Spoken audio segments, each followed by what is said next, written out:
One इस video में हम क्लास 6 सब्जेक्ट साइंस की वर्कशीट 44 करेंगे। डेट है इसकी 24 दिसंबर 2021 और वर्कशीट का टॉपिक है the living organisms and there surroundings. और आज हम हैबिटेट के बारे में जानने वाले हैं। तो इस वर्कशीट को शुरू करने से पहले अगर आपने अभी तक हमारे चैनल को सब्सक्राइब नहीं किया तो ज़रूर कर दीजिएगा। आइए शुरू करते हैं आज की वर्कशीट को।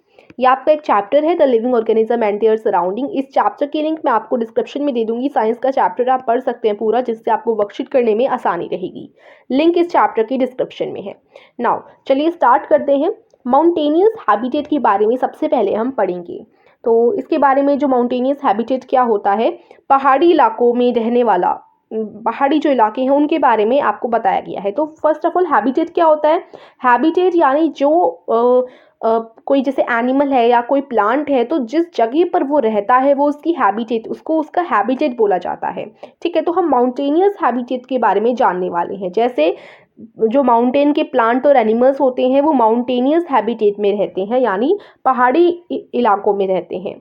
तो ए देखिए, these habitats are normally very cold and windy. तो देखिए ये जो हैबिटेट होते हैं वो बहुत ज़्यादा ठंड से भरे होते हैं और हवा से भरे होते हैं, मतलब बहुत ज़्यादा ठंडा होता है ऐसे रीजन्स पर। फिर बी है, इन सम एरियाज स्नोफॉल में टेक प्लेस इन विंटर्स। कुछ एरियाज में जो स्नोफॉल है वो विंटर्स में होती है। ओके, जैसे ऐसे जो एरियाज होते हैं, पहाड़ी इलाके होते हैं, उनमें स्नोफॉल आपको देखने को मिलेगी। ठीक है, ठंडियों के मौसम में।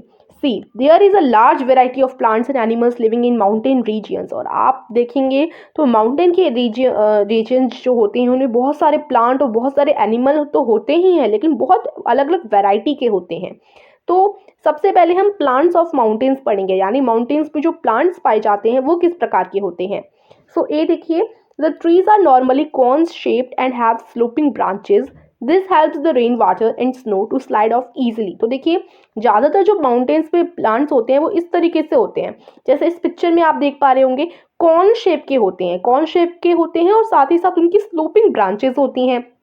यानी जैसे कोई भी उन पे रेत गिरी, रेत का मतलब है कोई स्नोफॉल हुई उनके ऊपर या पानी, बरसात का पानी गिरा, तो ईजिली वो ऐसे उनके नीचे चला जाता है। मतलब ऐसी ब्रांचेस होती हैं जिससे जो भी चीज़ उनके ऊपर गिरती है वो ईजिली ऐसे फिसल कर नीचे चली जाती है, जिससे उन प्लांट्स के ऊपर बर्फ़ नहीं जमती या फिर रेन का पानी नहीं जमता। ठीक है, इसलिए उनकी ऐसी स्लोपिंग ब्रांचेस होती हैं। उसके बाद देखिए, the leaves of some of these trees are needle like. और इन ट्रीज़ की, ज़्यादातर इन ट्रीज़ में जो लीव्स होती हैं वो निडल टाइप की होती हैं, सुई टाइप की होती हैं। इनको आप छुएंगे तो आपको कांटा सा चुभेगा। इस तरीके से आप इस पिक्चर में देखिए, इनकी जो आपको लीव्स देखने को मिल रही हैं सुई टाइप की देखने को मिल रही है ना। तो ये अलग अलग वैरायटी के प्लांट्स होते हैं माउंटेन्स पर। फिर एनिमल्स ऑफ माउंटेन्स, माउंटेन्स पर एनिमल्स किस तरीके के होते हैं।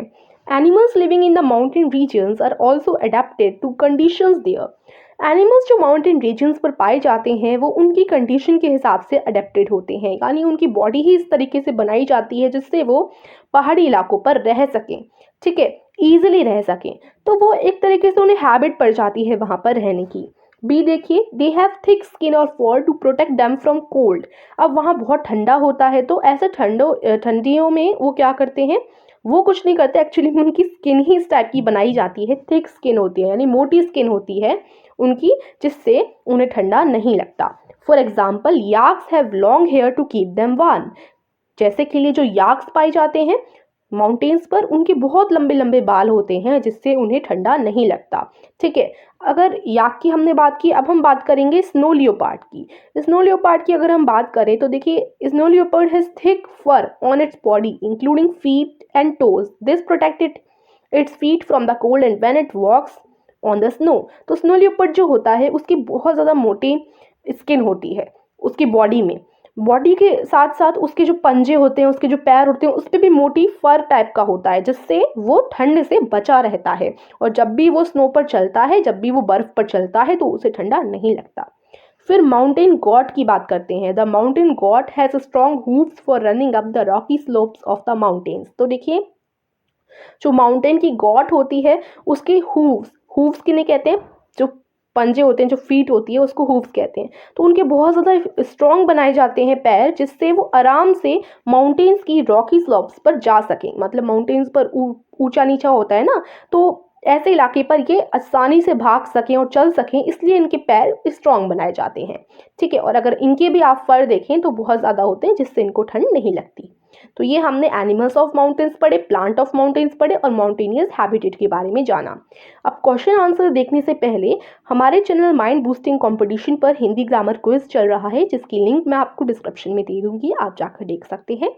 और अगर आपने देखा होगा लैपटॉप पे माउस पॉइंटर आता है, अगर आप अपने फ़ोन पे भी माउस पॉइंटर चलाना चाहते हैं तो उसके लिए लिंक डिस्क्रिप्शन में है कि कैसे अपने फ़ोन की स्क्रीन पर भी माउस पॉइंटर लाया जाए। तो देखिए फर्स्ट क्वेश्चन देखते हैं हम लोग। वर्कशीट का फर्स्ट क्वेश्चन है, how do the skins of animals living in cold places protect them from cold conditions. यानी जो एनिमल्स होते हैं उनकी जो स्किन होती है वो किस टाइप की होती है, यानी उनकी स्किन किस तरीके से उनको कोल्ड कंडीशन से बचाती है। तो देखिए the animals living in cold places have thick skin और fur to protect them from cold. यानी कि ठंड से बचने के लिए उनकी जो स्किन होती है वो बहुत थिक टाइप की होती है, मोटी टाइप की होती है, जिससे वो बचे रहते हैं ठंड से। ये आप इसका आंसर लिख देंगे। फिर क्वेश्चन नंबर 2 है, right the characteristics of trees and animals found of mountains. Mountains पे पाए जाने वाले ट्रीज और एनिमल्स के आपको कैरेक्टरिस्टिक्स बताने हैं, यानी उनकी क्या क्या विशेषताएं होती हैं। तो देखिए प्लांट्स ऑफ माउंटेन्स, एक तो इसके बारे में आपको बताना है, और एनिमल्स ऑफ माउंटेन्स, दो चीज़ों के बारे में बताना है। तो देखिए ये ना, ये पूरा आपका आंसर हो जाएगा यहाँ से लेकर यहाँ तक। या तो आप ऐसा भी कर सकते हैं कि इतना ना लिख के सिर्फ बी ये लिख दें, ठीक है, इतना लिख दो, ये आपका आंसर नंबर 2 हो जाएगा, यहाँ से लेकर यहाँ तक। ओके, सबसे पहले आप हेडिंग डालेंगे प्लांट्स ऑफ माउंटेन्स, उसके बाद ये ए और बी लिख देंगे, फिर आप हेडिंग डालेंगे एनिमल्स ऑफ माउंटेन और इसका भी ए और बी लिख देंगे। ठीक है, तो ये आपका आंसर नंबर 2 हो जाएगा, क्योंकि कैरेक्टरिस्टिक्स पूछे हैं, दोनों चीज़ों के पूछे हैं, तो ये आपको लिखना पड़ेगा। ये आपका आंसर नंबर 2 है। सो आई होप आज की वर्कशीट आपको समझ आई होगी, आशा करती हूँ समझ आई हो। और कहीं पर भी डाउट होता है कमेंट में पूछ सकते हैं। इस वीडियो को ज़रूर लाइक कर दीजिएगा, चैनल को सब्सक्राइब कर दीजिएगा। मिलते हैं अगली वीडियो में। Thank you for watching.